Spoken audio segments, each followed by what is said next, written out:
about. Do you deal with them all separately? Deal with them together.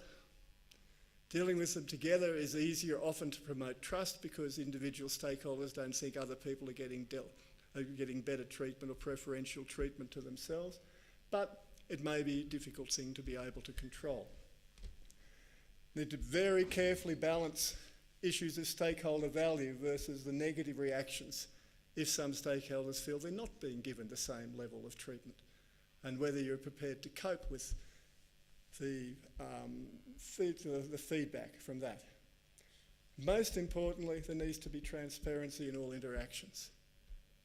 Don't make promises you can't keep. Don't say you're going to do things that you have no intention to do. I mean, many of the stakeholders in the voter registration and electoral processes in general are canny political operators. They know when they're being told something that's sort of rubbish, and they're going to act as though it is. Honesty, transparency with stakeholders is paramount. An international idea identifies 7 basic issues in the framework for dealing with stakeholders. And I'm going to draw on them. There's a framework. Firstly, maintaining open two-way communications. Secondly, being sensitive to stakeholder needs and concerns. Thirdly, seriously considering stakeholder views when making decisions. Next, treating stakeholders equitably so that none are unfairly advantaged or disadvantaged by decisions. Next, acting transparently with meetings, decisions open to scrutiny and follow-up.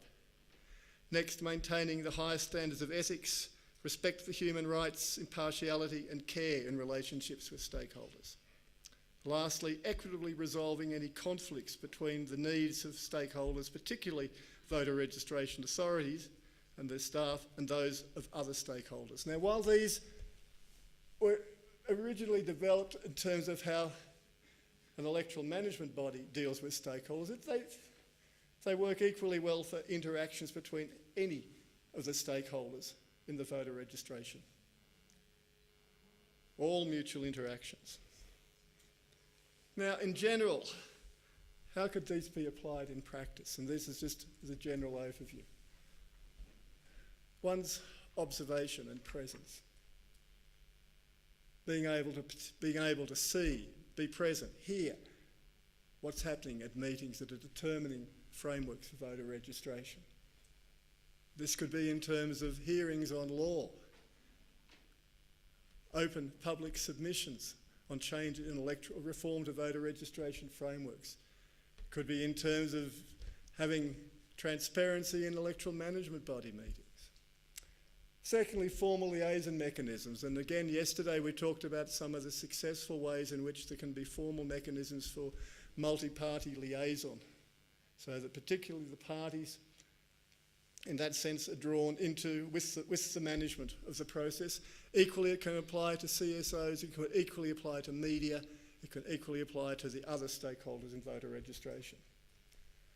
One thing that often is useful, not just the PR training nexus, but also the stakeholder training nexus, making sure that stakeholders have a full understanding of what it is happening with voter registration. If they don't understand, they're going to be critical. If they do understand, there's a chance they might not be critical. The worst criticism is the stuff that comes from a basis of total confusion or misunderstanding about the processes that are being applied. It wastes a lot of time. It's much, much more effective to get people and stakeholders in general to be able to attend training of registration officials so they know exactly what's meant to be happening. Proactive and responsive provision of information. So you provide regular, accurate information on voter registration, where it's at, what's being done, what the problems have been.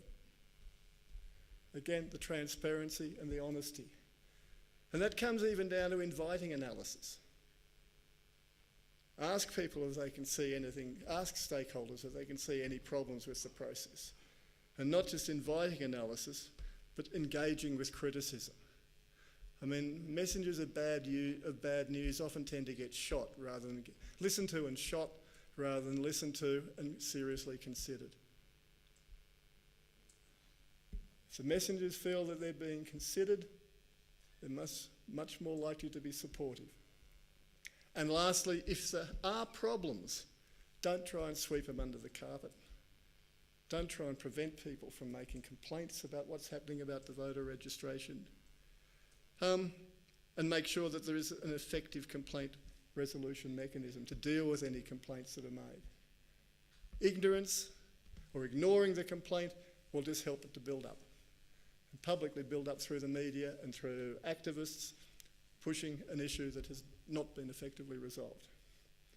Now, okay, this stakeholder involvement is really great and really wonderful, but a lot of these stakeholders have got political power, and particularly if an organisation managing voter registration gets too close to a particular stakeholder, there can be allegations of political influence or influence from a particular sector of society.